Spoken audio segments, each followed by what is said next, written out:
Shannon sat in her driveway for 20 minutes. The engine was off. The heat was fading. She was not on her phone. She was not finishing a call. She was preparing. She was taking a deep breath, putting on her happy face, gathering the energy to walk into her beautiful home, greet her kind husband, and feel completely, utterly alone. On paper, Shannon had won the lottery. Her friends told her so constantly. Mark is such a catch, they would say. He does not drink. He does not yell. He has a great job. You are so lucky. And Shannon would smile and agree, because they were right. Mark was a good man. He was safe. He was reliable. But safety is not the same thing as connection. For 5 years, Shannon had taken on a role she never auditioned for. The manager of intimacy. She was the one who remembered anniversaries. She was the one who booked the date nights. She was the one who asked, "How are you feeling?" Or, "How was your day?" Mark's answers were always the same. Fine, good, work was work. He never asked back. It was not that he was mean, it was that he was passive. Shannon carried the entire emotional weight of the relationship. If she did not initiate a hug, they did not touch. If she did not start a conversation, they sat in silence. She was paddling a 2-person canoe by herself, while Mark sat comfortably in the back, enjoying the view, unaware of how tired her arms were getting. The problem with emotional neglect is that it is invisible. There are no bruises. There are no screaming fights to tell your friends about.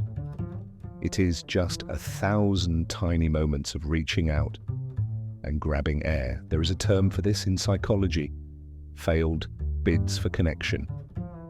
One Tuesday, Shannon got great news at work. She came home beaming. "Mark, I got the account." Mark looked up from the TV, smiled for a second and said, "Nice, babe. Hey, is there any pasta left?" The light in Shannon's chest went out. It was not a fight. It was just a dismissal, a micro-rejection. Another time, Shannon was crying because her mother was sick. Mark came in, saw her tears and awkwardly patted her shoulder. "Do not cry," he said. "She will be fine." Then he walked out to check the score of the game.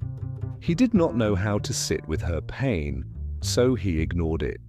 Shannon started to realize something terrifying.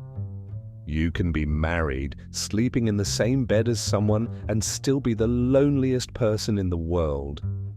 She felt like she was screaming behind soundproof glass.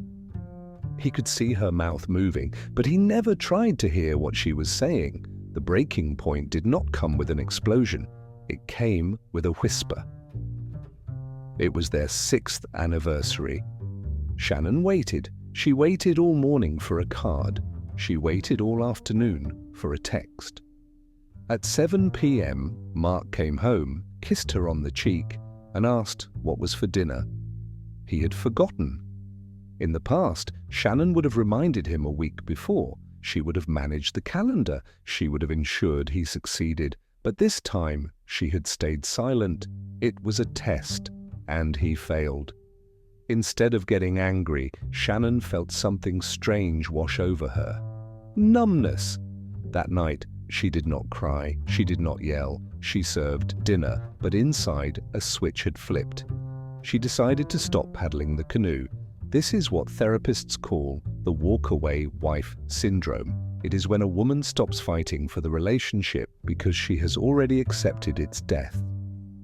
Shannon stopped planning dates. She stopped asking deep questions. She stopped initiating sex. And the most tragic part? Mark did not even notice.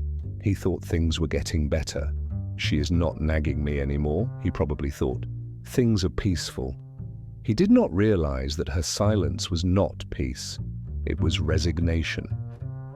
She was grieving the marriage while she was still living in it.